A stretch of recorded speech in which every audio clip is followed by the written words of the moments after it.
Ya, Anda kembali di Apa Kabar Indonesia Malam. Pemirsa, sebelum kami melanjutkan dialog, kami akan menunjukkan grafis mengenai kecelakaan yang terjadi beberapa hari belakangan ini. Pemirsa, termasuk juga kecelakaan yang terjadi dalam kurun waktu setahun pada saat study tour begitu ya.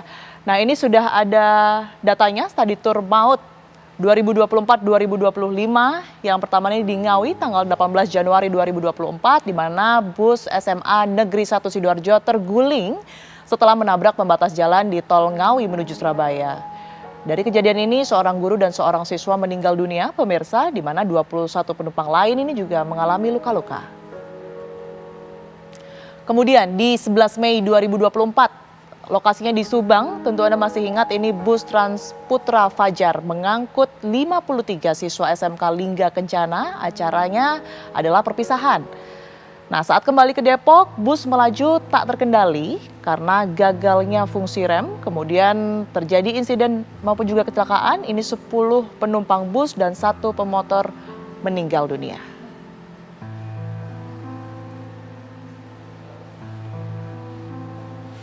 Selanjutnya, tak lama setelah itu 21 Mei 2024 ini terjadi di tol Rembang Mojokerto. Bus SMP PGRI 1 Wonosari kecelakaan di tol Rembang Mojokerto usai study tour. Kecelakaan diakibatkan sopir mengantuk atau microslip dan 1 orang guru serta kenek bus dinyatakan meninggal dunia. Puluhan siswa pun selamat meski mengalami luka-luka.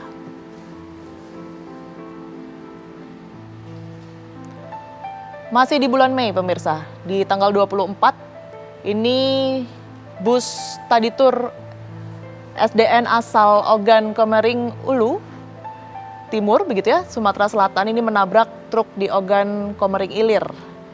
2 korban tewas dari insiden ini dan puluhan korban luka-luka.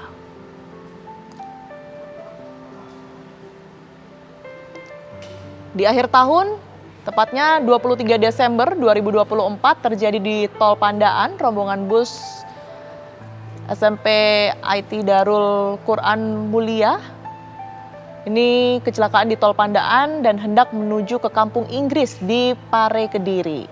4 orang tewas termasuk sopir bus dan siswa.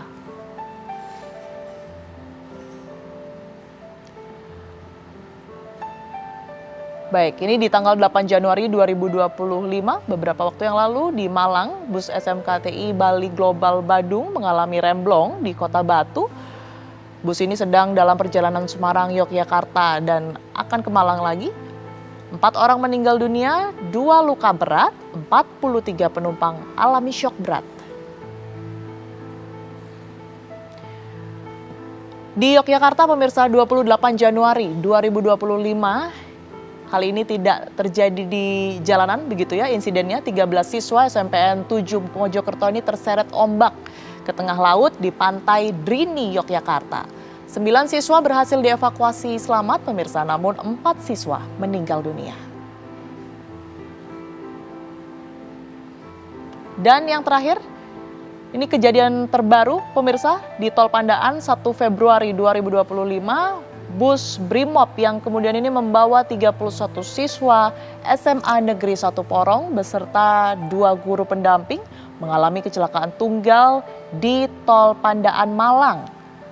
Sopir bus dan 1 pelajar dinyatakan meninggal dunia.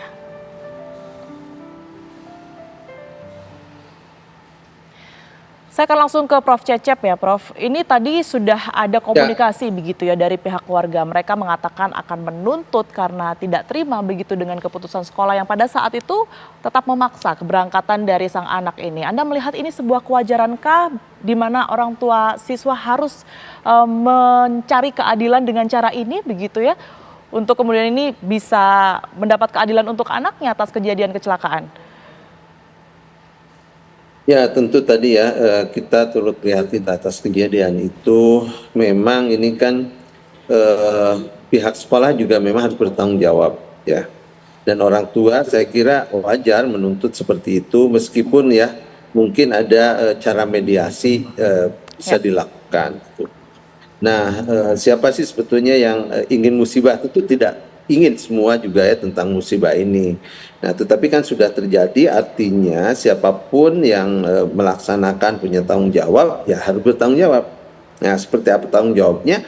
Ya kita kan negara hukum ya, gitu. Nah, itu serahkan aja ke aparat penegak hukum seperti apa. Yang kedua, memang kita juga melihat persoalan ini tadi ya, apakah SOP-nya sudah benar atau tidak gitu. Nah, karena yang saya kira yang studi tur itu baik saja ya dari sisi substansi gitu. Nah, persoalannya bagaimana teknisnya? Ya harusnya kan SOP-nya sudah ada tuh, baik dari kementerian misalnya ya atau dari Pemda itu sendiri. Ya seperti apa studi tur yang layak itu, yang aman, yang ramah gitu, dan tidak memberatkan kepada siswa, orang tua, kemudian bagaimana hubungan komunikasi dengan orang tua, dan studi tur itu tidak selalu harus pakai kendaraan ya. Bahkan kalau perlu tertentu ya studi tur bisa juga pakai pesawat gitu ya. Jadi bukan dilarang studi turnya, seperti orang ginilah, orang kecelakaan itu misalnya ya ada mudik misalnya sekian banyak kecelakaan, kan mudiknya nggak dilarang, jangan dilarang mudiknya ya, tetapi diperbaiki bagaimana SOP mudiknya yang baik. Sama juga studi tur ini ya. Banyak studi tur yang menurut saya memang harus didudukan pada persoalan bukan substansinya tetapi kepada teknis-teknisnya gitu, termasuk kendaraan yang layak ya dan aman. Baik, saya langsung mengarah ke Pak Wamen Dikdasmen. Pak Wamen, kalau dari keterangan tadi dan juga sepanjang kita berdialog malam ini, evaluasi apa yang kemudian ini harus betul-betul diterapkan begitu ya kepada kementerian ini untuk kemudian ini menghindari kejadian serupa ini agar tidak terjadi lagi, Pak Wamen? Ya, terima kasih. Tadi saya sepakat yang disampaikan oleh Prof. Cecep ya, bahwa studi tur itu sudah jelas manfaatnya. Jadi yang harus dilakukan adalah mengatur peraturannya, bagaimana rambu-rambunya, agar studi tur itu mencapai tujuan, mencapai sasaran, dan terjamin keselamatan. Jadi pengaturannya. Umpamanya, tadi saya melihat dari laporan-laporan itu, ada yang menggunakan bis komersial, ada yang menggunakan bis non komersial. Tadi ada menggunakan mobil Brimob gitu ya. Bahkan kan sering juga itu mobil pemiliknya instansi tertentu begitu. Nah ini nanti akan kita atur ya, karena ini menyangkut tanggung jawab ya, tanggung jawab pengangkut ya. Itu harus kita atur. Jadi sekali lagi bukan dilarang studi turnya karena kemanfaatannya hampir disepakati ada gitu. Tapi bagaimana dilakukan dengan selamat ya.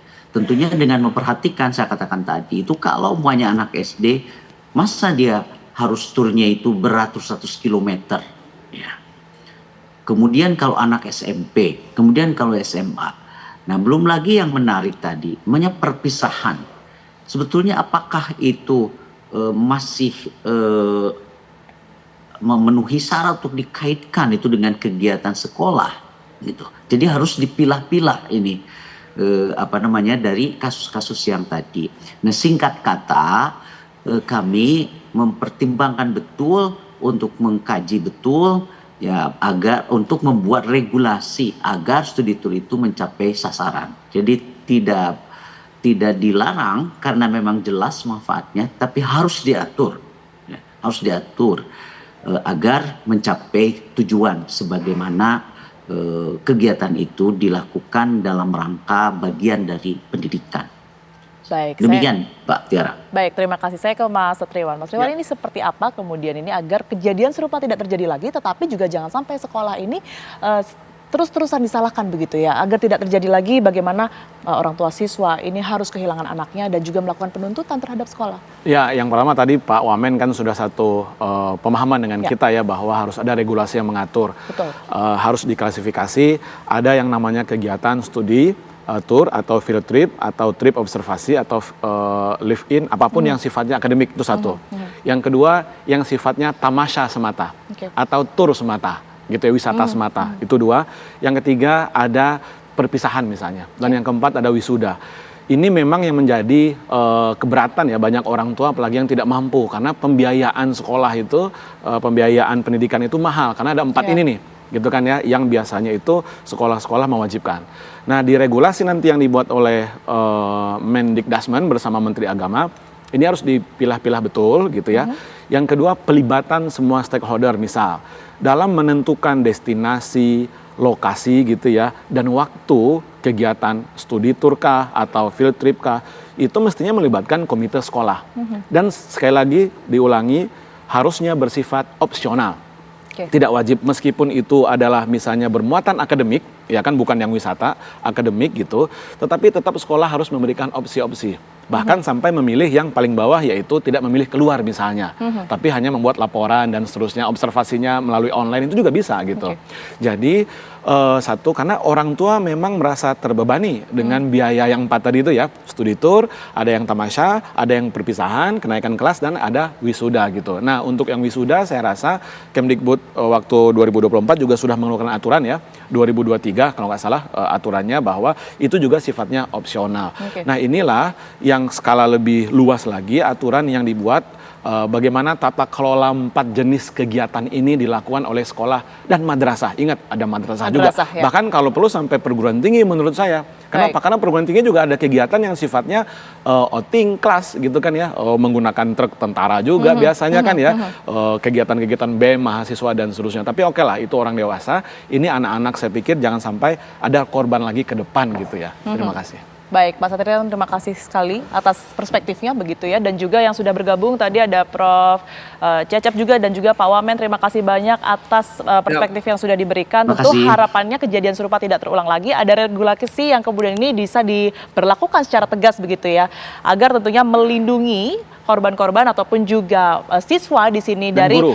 Siswa dan guru. Dan juga guru ya, itu tadi. Dalam seluruh kegiatan yang kemudian diselenggarakan oleh pihak sekolah.